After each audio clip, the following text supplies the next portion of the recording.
Hi, I'm John at Code Slate Tutoring, and today we're looking at how AI affects you learning to code. Now, I see this question all the time, and it's something we've got to talk about. Why? Because AI is a very powerful tool, like a chainsaw. A chainsaw can help you get work done really quickly, cutting things up. A chainsaw can also slice off your leg. AI can help you or harm you in your quest to learn to code. You've got to know how to use it right, and that's what we're looking at today. Let's get started. So this video uses a story to cover some key concepts related to learning and how those concepts related to learning interact with generative AI like Claude, ChatGPT, or Gemini. I'm going to use a story of a typical student. It's a student I made up, but a typical student, how they study, and we'll kind of learn what they're doing wrong. We'll look at some problems in how this student named David studies, then we'll look at solutions to those problems, and we'll also look at how you can really take your learning a step further using generative AI to assist you. Finally, we'll review all that, and we'll see how David's story ends. So let's meet our main character. This is David. He's a typical student. He's not a genius. He's not a billionaire. He's not some high-flying startup founder. He's just a typical kid who's studying, and he comes from a tough background, but he works hard. And I hope we can relate to David and kind of get on his side. So he's going to community college to learn computer programming. And his name, as I've said, is David or David G. Now, here's some more information about David. David, as I said, comes from a bit of a rough background. He's not too sure who his father is. He's asked his grandmother about his father, but his grandmother really won't talk about it. And his mother has kind of come in and out of his life a few times. But he lives with his grandmother and his two younger brothers. And he does need to take care of his younger brother sometimes. And he also needs to do a bit of work to help his grandmother out financially. So on the right, you could see David currently works as a motorbike delivery driver. And David hopes he can learn some computer skills to get a better job and not be stuck riding a motorbike for the rest of his life. Now, what's David studying? He's at a community college studying Computer Science 1, just sort of an intro-level class. He does get financial aid, but he must maintain a 3.0 GPA. And his course grade mostly comes from 2 exams. I didn't run the math exactly, but let's just say that David's grade comes from 40% for the midterm exam, 40% for the final exam, and 20% for his coding assignments or his homework. And David doesn't really like his professor. It seems like most of the students don't like the professor. You know, this professor is one of these professors who just yells at students when they ask a question. They're like, I don't understand this. And he says, well, why weren't you paying attention? Instead of just answering their questions. And a lot of people say this professor assigns an unreasonable amount of homework that nobody can finish. Now, how does David study? So, for the first exam, what David does is he thinks he's doing pretty well. He attends every class. He takes thorough notes, and he rereads all his notes.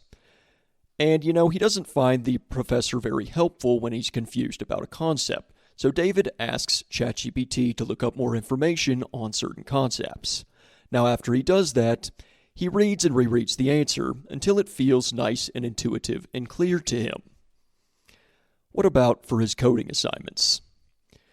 David does almost all of the homework himself. Let's say 80 or 90% of the homework by himself.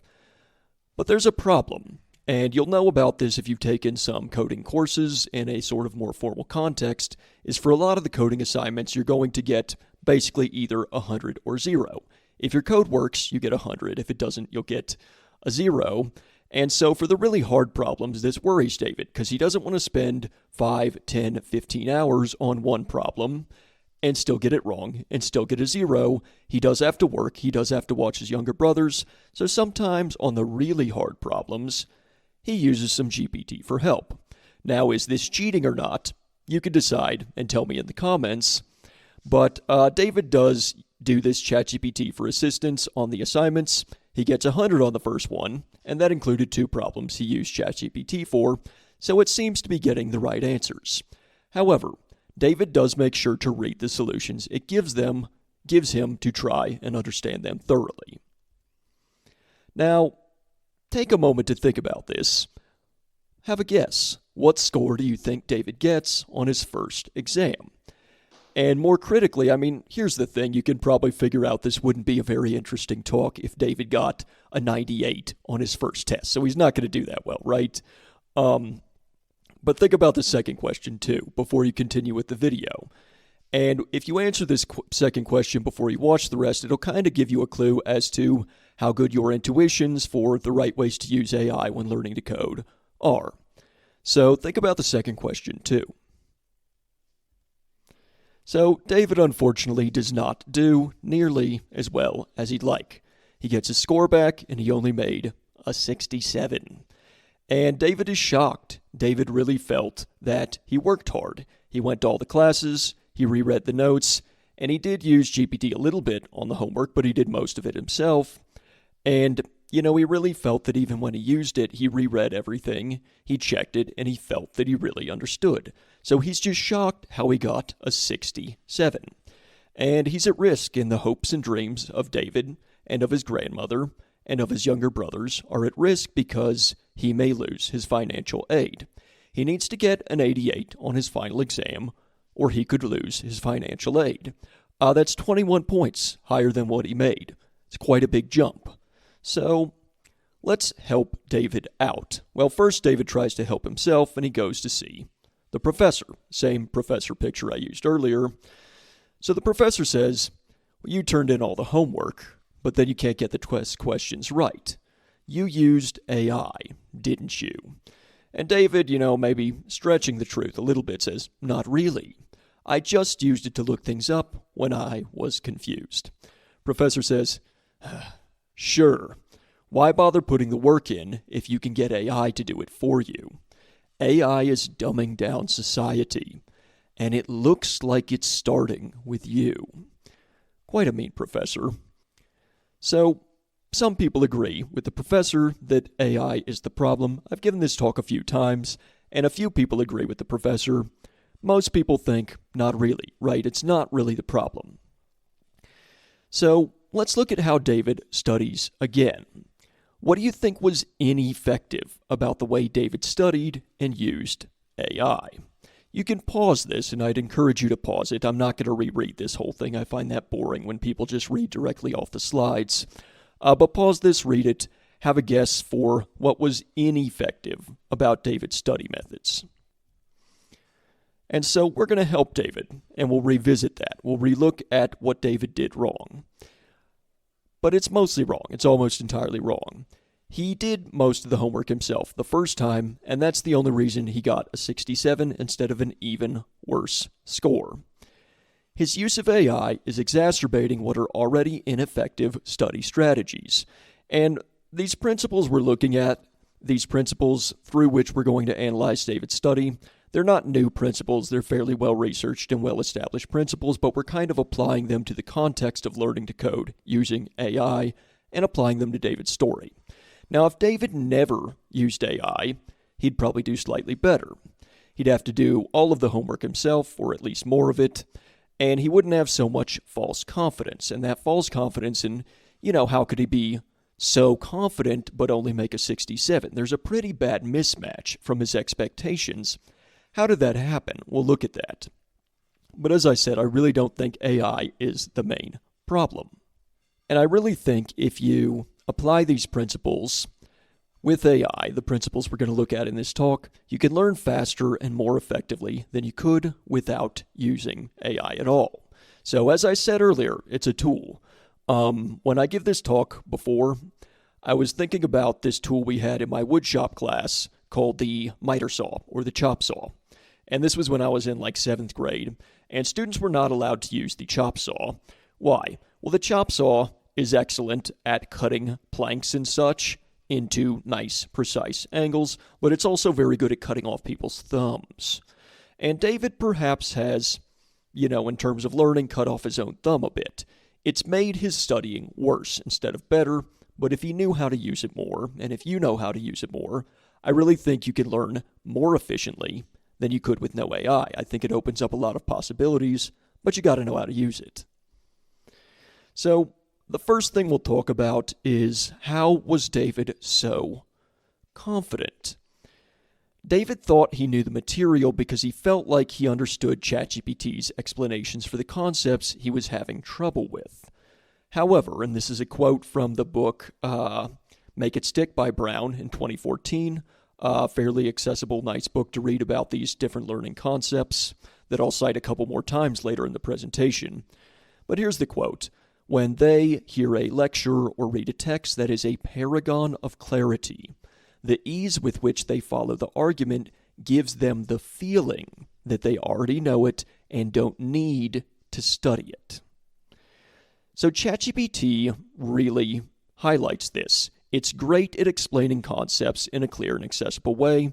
I would say for the most part, it's easier to understand than textbooks. It is, as the quote says, a paragon of clarity, an extremely clear and effective explainer of simple concepts. And from my experience for introductory level material, like what David's doing, and I would really say through most of undergrad for computer science, it's accurate enough, right? Is it flawlessly accurate? No, but who's flawlessly accurate? You know, we've all had a professor who made one or two mistakes. I think it's quite good for introductory level material.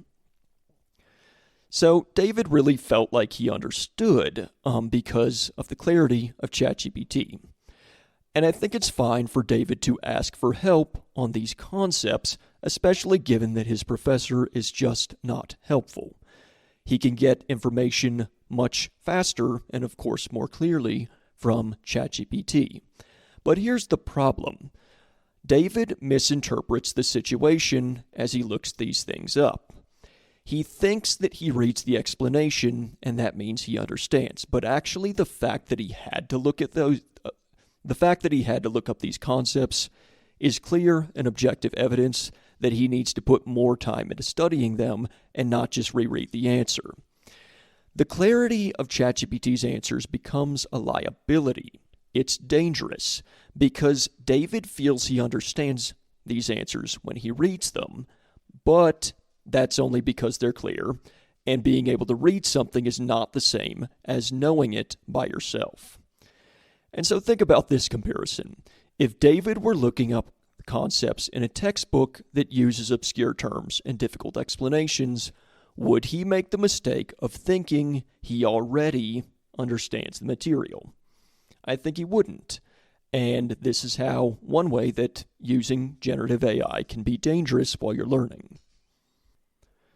So how can David still benefit from the clarity and ease of ChatGPT without suffering the drawbacks?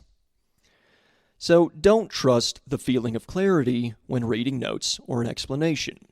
As I said, the fact that he had to look up the concepts is objective evidence that he doesn't fully understand them. His feeling of understanding here is an illusion. Okay, it's an illusion. And so he can read these explanations, but by itself, that's not going to make him understand well enough to answer hard exam questions correctly later in the semester. And more than that, it's not going to make David understand these fundamental concepts that he's getting in Computer Science 1 years later when he needs to apply them to real problems. So what we need to do is be more active with our learning. And this is not a new concept, but we're going to look at how David can use AI for this purpose. So what are some examples of active learning? Well, for David, he learns actively when he writes code for the homework himself. But his other learning methods are largely passive. He passively rereads his notes. This is very well researched. It was well researched decades ago. Just rereading your notes is kind of a waste of time. He reads the GPT code, but he doesn't modify it. He doesn't try to recreate it or anything. And he just reads the concept explanations, but he doesn't think about how they connect with other concepts. He doesn't review the concepts by himself later without looking at GPT, and so on. So let's look at some of these ways that David can actively learn to code and continue benefiting from AI. So David can learn more concepts actively by explaining in his own words. He can also write and run his own code. This one is key, and this one obviously does apply more to computer science. The other ones here really would apply to learning almost anything that you want to learn thoroughly. But for number 2, you really need to play with the code. You need to experiment a bit. You need to make predictions about what will happen when you run the code. You need to be very clear about how your code connects with the concepts that you've gotten in class or from the online course you're taking or the textbook or wherever you're getting concepts from. So be clear about how your code connects with the concepts, test your code, kind of predict what will happen. Number 3, connect the concepts to your daily experiences. That can be a great way to integrate new information. And number 4, also key, number 4, solve additional problems related to the same concepts.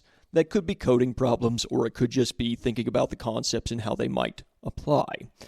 And to me, out of all these, number 5 is my favorite. So here's the thing, guys. We're going to look at a lot of different ways to study and learn, and I've already looked at other ones on this YouTube channel. You'll learn all these other you'll learn these powerful research-backed ways to study, but you're not going to have time to use all of them for every concept, right? For very critical things, maybe you can apply a lot of them, but you can't apply all of them to everything you have to know, and time efficiency does matter. To me, number 5 is quite easy and effective. To me, number 5 is my go-to when I learn almost anything. Keep a list of questions you had to ask, and later go back and answer those same questions again. Later, how much later? Next day, then a week later, then a month later. That's a simple schedule that works. That's not optimal, but it works well enough and it's easy to follow. And as I just said, you can space this over time. That'll make it even more effective. Again, not a new concept, very well researched. And it's funny, it says here multiple decades of studies backing this up. Actually, after making this PowerPoint, I read a bit more about this, and I found out that the first study done on this was done in 1917. So there's actually over a century of research backing up spaced repetition. And so this will just massively increase the effectiveness, and it'll help David remember this stuff months or years later, far beyond just finishing the course. And I kind of just gave you this schedule, but here it is again. Next day, 1 week later, then before the exam, or 1 month later if you're not in a course. Now, this is not research proven optimal, but it is easy to keep track of. You don't have to bring in extra software to keep dates of all your reviews. Just date your notes and review the notes, review the problems. Don't just reread the notes, do some problems 1 week later, 1 month later, or before the exam, and the next day too, if you'd like.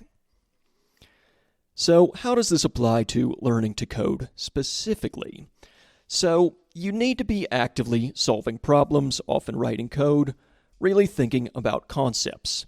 It's a waste of time to memorize quite literally the solution to a problem. Now, you may have to memorize some of the basic syntax, but you don't need to be memorizing, okay, this problem has these 10 lines of code and written in this exact way to solve it. You need to be thinking about the deeper structure of these problems, right?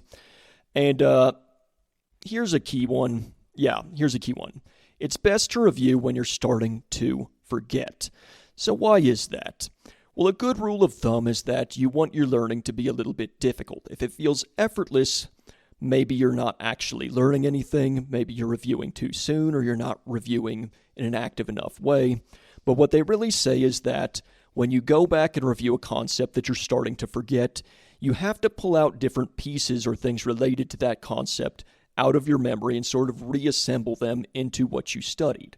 And that reassembling can make these connections a bit more malleable and help you reform and refine them, as well as strengthening them. So the concept, as you review it, actually gets clearer.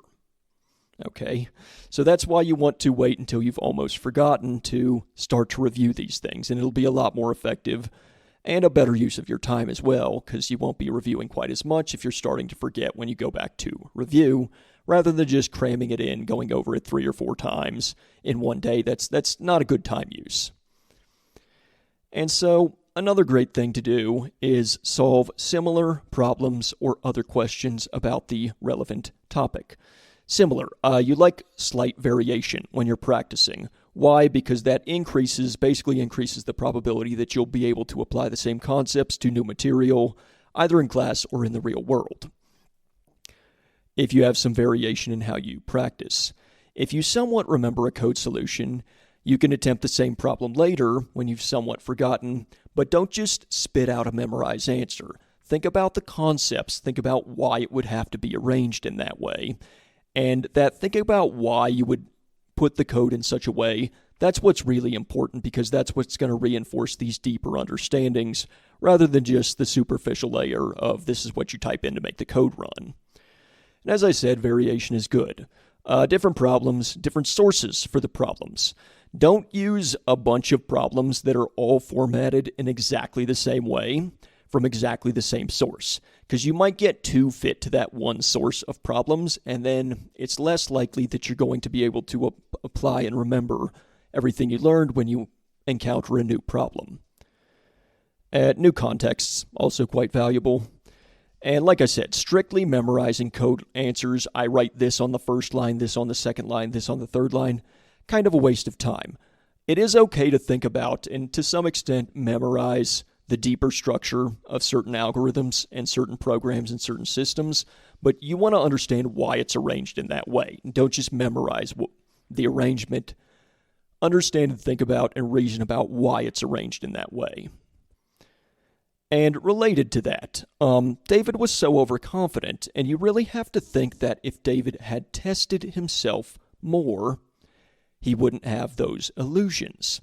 And so testing is extremely valuable for number 2, which is that it's an objective way to identify how well you understand the material and to identify which parts of the material you might want to put more time into. However, testing is an active way to review and study, and it's very effective for long-term learning. And here's a quote from Oakley from the book A Mind for Numbers, I believe. I've read A Mind for Numbers, and I've read Learning How to Learn. I think this is from A Mind for Numbers. She's a professor who writes books about learning more effectively. So here's the quote. If you compare how much you learn by spending 1 hour studying versus 1 hour taking a test on the same material, you will retain and learn far more as a result of the hour you spent taking a test. So this goes to number 1. It's an extremely time-effective and just effective in general way to learn material. So it's got 2 key benefits. Very effective way to learn, and also can help you identify what you need to learn. Having said that, don't think just because you get a single test problem on a given concept correct that you never have to look at that again. You'll still want to review, you just maybe don't need to hit it quite as hard. But further review and further testing and slightly different questions can still be very beneficial. So how does David use testing? Going back to our character in the story, our community college computer science 1 student, David. David does test himself, right? David does test himself. And so he does that when he does the homework by himself, the 80 to 90% of the homework. And just be clear here when I say test yourself, one way to do that is to get, a sample test full of multiple choice questions or better free response and just do the sample test. That is testing yourself. But really anything that you can sort of check the correctness of quickly, you can count that as testing yourself. So like getting coding assignments that are related to whatever concept, if his class is covering array algorithms, he can get other array algorithms that are not from class, or array algorithms presented in a different way that he is going to have to type out and code up and test, and he can just do the coding, right? That's another way to test to see if he really understands. And so another problem here that I'd say with regards to David's kind of views of the course and how he's making some mistakes and testing is that David doesn't view the homework as testing, and he doesn't view it as either a way to identify weaknesses or a way to study. He views it as just kind of a job to finish. He views it like, I have to do this because I'm in a class and I need to get the points. He doesn't view it as an opportunity to identify his weaknesses and to practice his skills and integrate his knowledge. So he needs to reframe it a bit. And in view of number 1 there, he needs to pay more attention to using his homework as a way to identify places for further study. Because the way he was studying is that he would look up an answer on GPT and think, okay, I read the answer, I know that now. That's wrong. He should say, I had to use GPT for this one. This indicates I don't understand a lot of things about that concept, and so I'm going to put even more time into doing other practice problems related to that, or into reviewing the solution for this one in a way that emphasizes the conceptual understanding rather than memorization of the code answer he got from GPT. Okay, so yeah, he's making a mistake here, right? He should see it as needing more practice. And, he really needs to explain why. I would say that's a key part of learning to code in a meaningful way. You need to be thinking about why some line of code has to be the way it is, why, if you're learning algorithms, why are the loops and the boundary conditions set up this way, what corner cases or edge cases could you run into, and so on, and how it takes care of those, and just why you're setting the code up in a certain way. Quite critical. And David could also do, as I said, more practice problems on the areas that he had to use GPT for. And it's okay if some of these practice problems are similar to what's on the exams. Now, why some? Why not all of them? So there's some interesting research. There's a well-known beanbag study, for example, showing that people who practice throwing beanbags into a hole at 2 feet away, I think it was children, it wasn't like adults, children who throw beanbags into a hole 2 feet away and 4 feet away later can throw beanbags into a hole 3 feet away more effectively than people who just threw beanbags into a hole the whole time that was 3 feet away. Okay, so variation actually can make you better able to adapt, but also just better able to do like a clearly defined skill better in the future. Like if you answer test questions from different sources that don't all exactly match the kind of format you're using, you can improve still on the format that you're targeting, right? However, your professor, your teacher, your course is phrasing these questions, by introducing a bit of variation, you can actually get more effective, similar to the beanbag study. Now, the beanbag study, of course, is sort of a physical skill, but they've done similar studies on anagrams was one study I saw, which is kind of a mental skill, right? So it's not just throwing things, right? Variation can help you a lot. And that's why I say some of these practice problems can be similar to what's on the test, but it doesn't need to be every practice problem is like what he'll see on the test. So we've kind of looked at this through the lens of a class so far, right? How can David more effectively use AI for the class? And what was he doing wrong in terms of his own understanding of his learning process, and in terms of how his learning process related to AI? How was he wrong there? How could he fix it? But let's go beyond class. David really wants to make a difference for his family, help his grandmother and his younger brothers out, and he knows that just measuring up in one little class isn't going to get him there. He wants to take his coding skills beyond what's required in a class. And that can be tricky, right? Because coding, in many ways, is a complex skill. It's not always clear when you write some code. It can be clear, does this code pass all the tests? Does it implement the algorithm? Leet code accepts it, so it must be good. Well, not necessarily, right? There's other things like, is it readable? Is it easy to modify? Is it efficient? Is it as efficient as it could be? Things like that. It's not necessarily clear. And how can you master something that's more complex, like learning code, or I'd say like learning a natural language, right? Like if you want to learn Spanish, you want to learn Chinese, and so on. I really think there's some use for AI there, and we're going to look at that. So in essence, how can you master a complex skill, right? So we've got deliberate practice, right? Now, this is a very well-researched, well-known way to learn complex skills and take them to an extremely high level. So we'll quickly go over what is deliberate practice and look at some of the sources for that. And then we'll kind of talk about how this relates to AI, because I really think AI is a tool you can use here. So here's a simple example of deliberate practice. I'll give you this simple example that I think is pretty intuitive, and then we'll go over kind of the formal standards on, I think, the next slide. So this guy, Erickson, right? K. Anders Erickson, that's his full name. He's kind of the godfather of deliberate practice, I guess you could say. And this is from the original paper that is a surprisingly long paper from 1993. But this is one example they give in that paper of what deliberate practice might look like. You have a batter in baseball, and this batter has some flaw in the way they swing the bat. Now, here's the thing.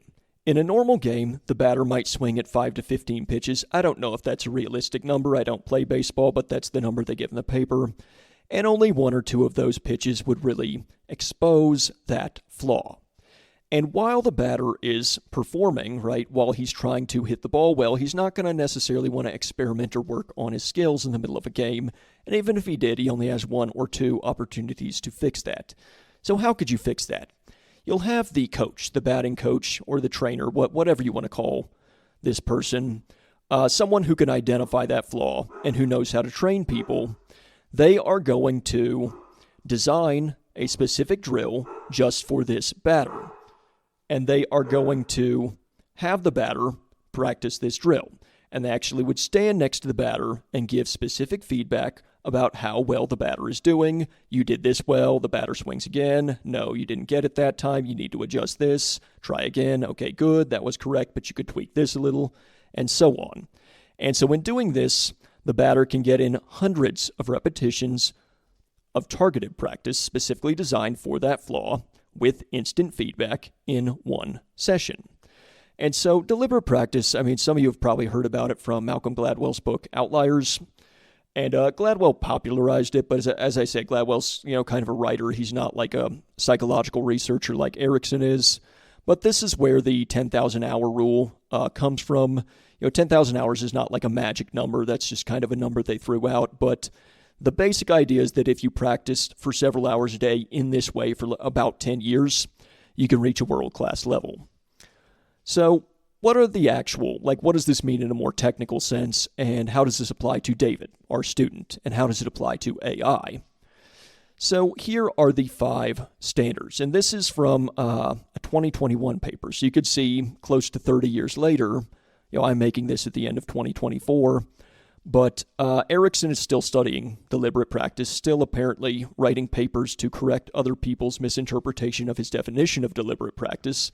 But here's the standards, right? So the task must be well-defined, with a clear goal, and be fully understood. The participant is the student, the learner, the batter, or David for us. David's the participant. David has to be able to perform the task alone. David, or the participant, needs to gain immediate, and informative, and actionable feedback on each performance of the practiced task.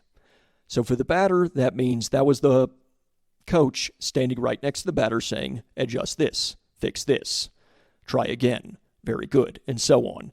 Immediate, actionable, and informative feedback on each performance of the practice task. Not at the end of the day, on each performance. And the participant needs to be able to repeatedly perform the same or similar tasks.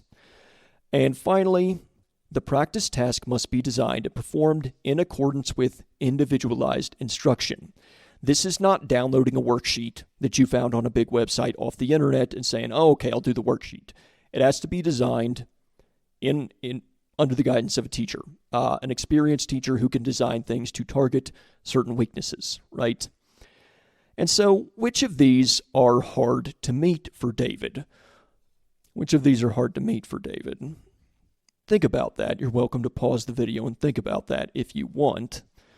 There's 2 of these. 2 of the 5 I think are very difficult for David to meet. So here's the 2. I think number 3 and number 5 are difficult for David to do with no tutor or coach. David wouldn't have a coach. David would have a tutor. But the professor's not going to help him here, right? That professor is someone who probably shouldn't be in education and is unlikely to be helpful and doesn't seem too serious about actually helping his students in any way. So let's walk through these and see how David can or cannot meet each of them. So number 1 and number 2, these are pretty easy to meet. A clear goal. Okay, your code runs, your code passes all the tests for basic introductory material. That's good enough, and hopefully it's somewhat efficient, and we'll talk about how AI can help you with that. Can you code by yourself? Sure, that one's not a problem. I think number 3 is a problem for David. Immediate, informative, and actionable feedback. That kind of has 3 parts. Immediate, right away, not a week later. Informative, tells you what you did wrong. Actionable, you can use this to immediately go back and redo the practice task correctly.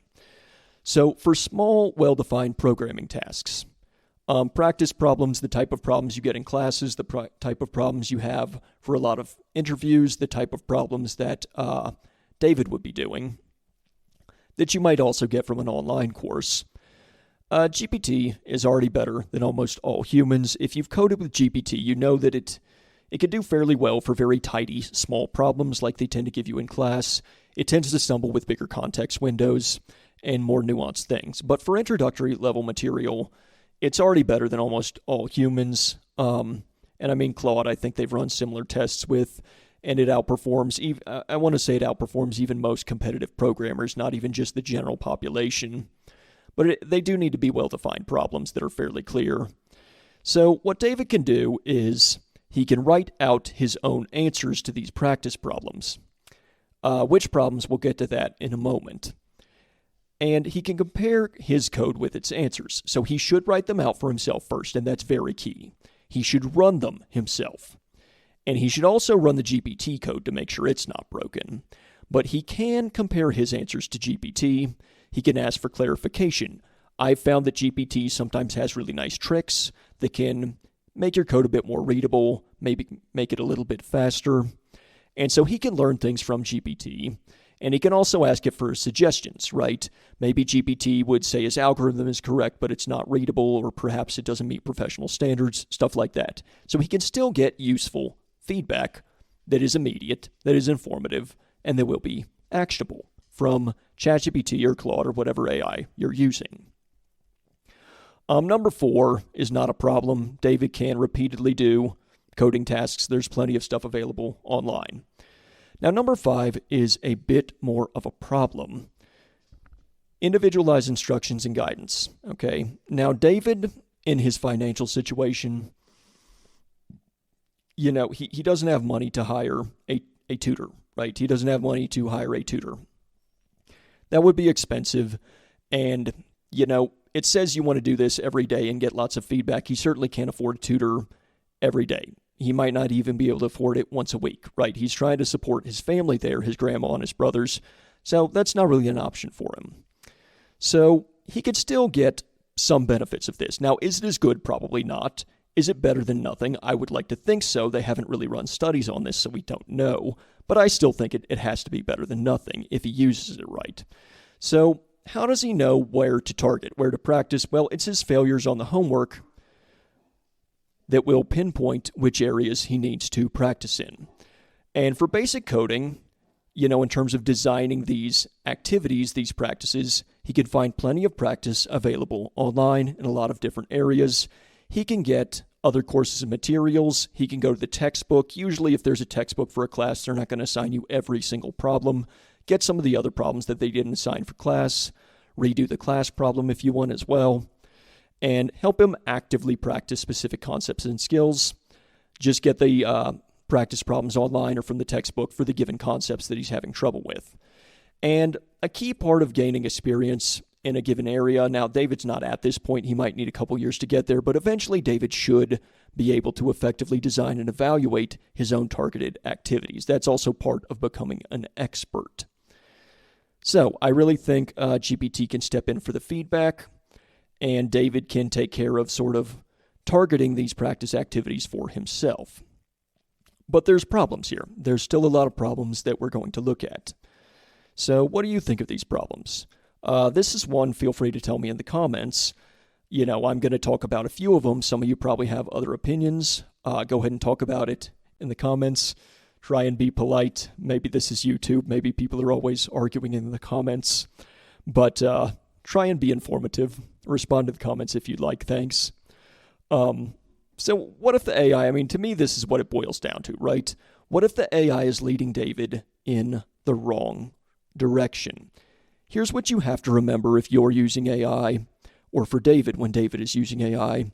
David is not an expert. It is not obvious to David, or to you, or to me, when we're learning things that we're not already experts in, if we're really studying in the right way at all. People say you can tell when GPT is wrong. Well, if you're new, you can't. And you don't even necessarily know if you're studying worthwhile material or studying it in a useful way. So what if David's not quite doing the right concepts?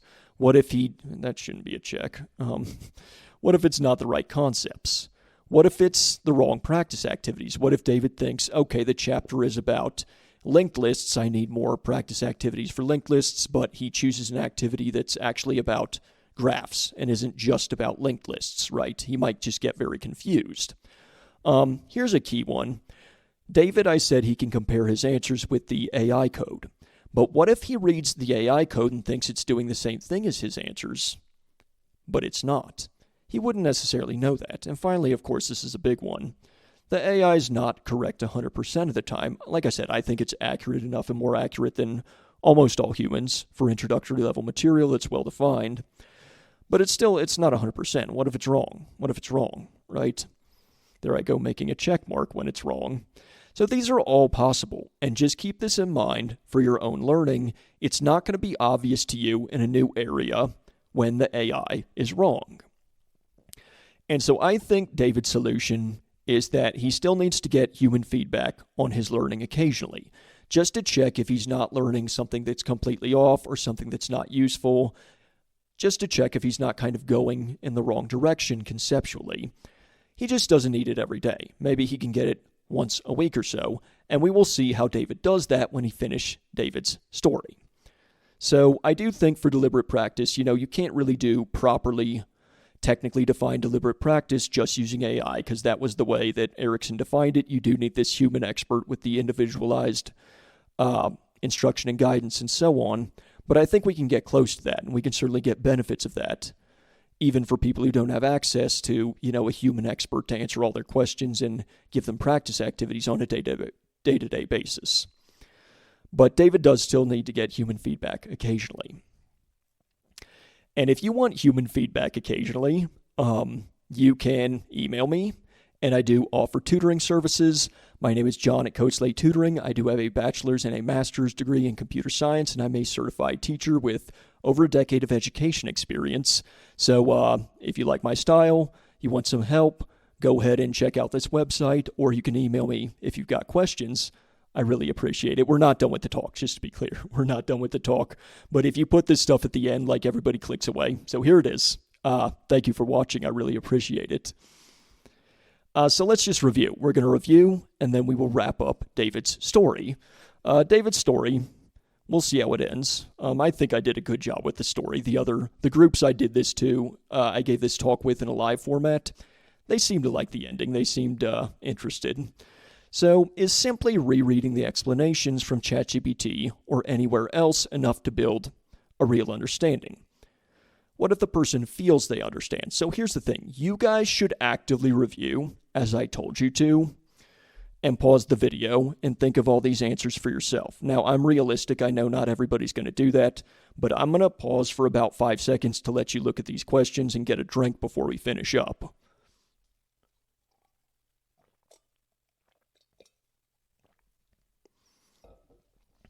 Okay, so, is rereading the explanations enough to build a real understanding? Well, no. Why? It's too passive, right? You're not really actively building the concepts in your own mind. You're not really effectively encoding the information you need to be encoding when you're just passively rereading it. What if you feel they understand? Don't trust that feeling. What if you feel you understand? Don't trust the feeling, okay?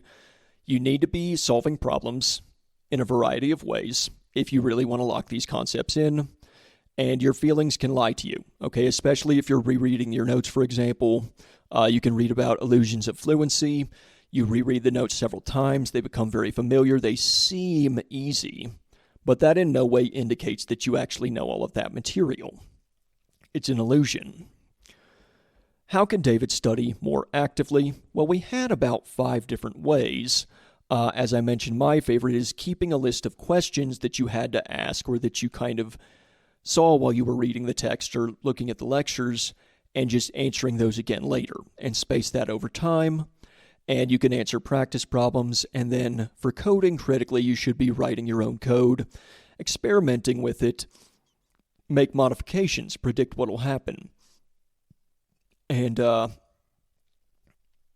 yeah. Sorry, just had a drink. I had a burp coming up there. So yeah, study more actively. For coding, yes, do the practice problems. Explain concepts in your own words was another one. And then connect the concepts to your day-to-day life. And for coding also, connect the concepts to the code you write. That's also important. What are 2 reasons to self-test? Well, it's an effective way to learn in and of itself, and it helps you identify where you need to put more time in and study more. And David can improve on complex skills by kind of using AI to give him feedback more quickly, but he does need to be aware of the pitfalls of this. So, how does David apply all this, and how does he do on his final exam? Now, before we look at David's story, remember, he got a 67 on the first test, and to keep his financial aid, he needs to get an 88 on the second exam, the final exam for the course. So let's see. So David changes his study methods to get human feedback, kind of in the loop as I discussed. He makes a friend in the class, makes friends with one of the smartest students, and gets occasional help and advice from her.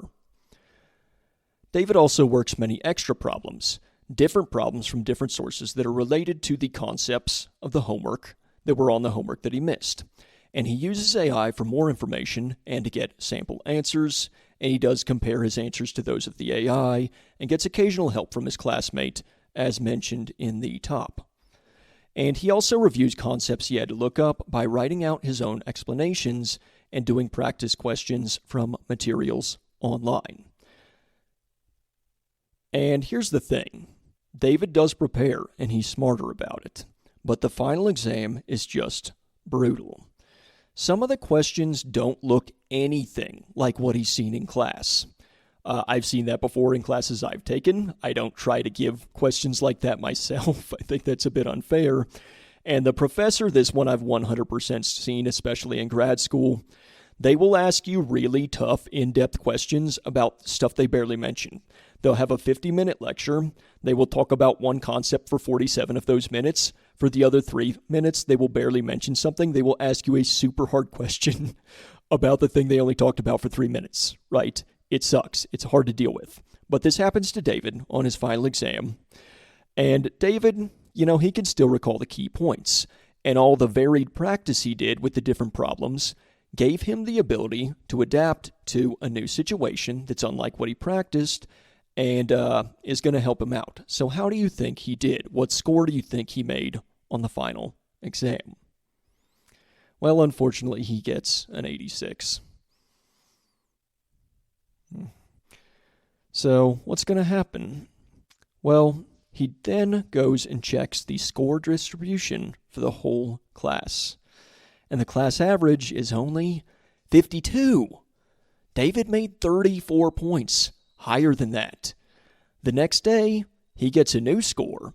He got a curve, and now he has 106. This is not only enough to keep his financial aid, but also to get an A. So, thank you. I'm John at Coach Slate Tutoring. You're already on YouTube, but subscribe if you want more lectures like this. I also have lots of animated videos that cover different algorithms and different basic computer science concepts. Check out the website if you'd like more information about my tutoring services, and go ahead and email me if you have any questions. And I really appreciate you watching, especially if you watch the full thing. Thank you for giving me a good block of your time. Everyone's time is valuable, so I really appreciate you taking time to watch the full thing. Have a great day.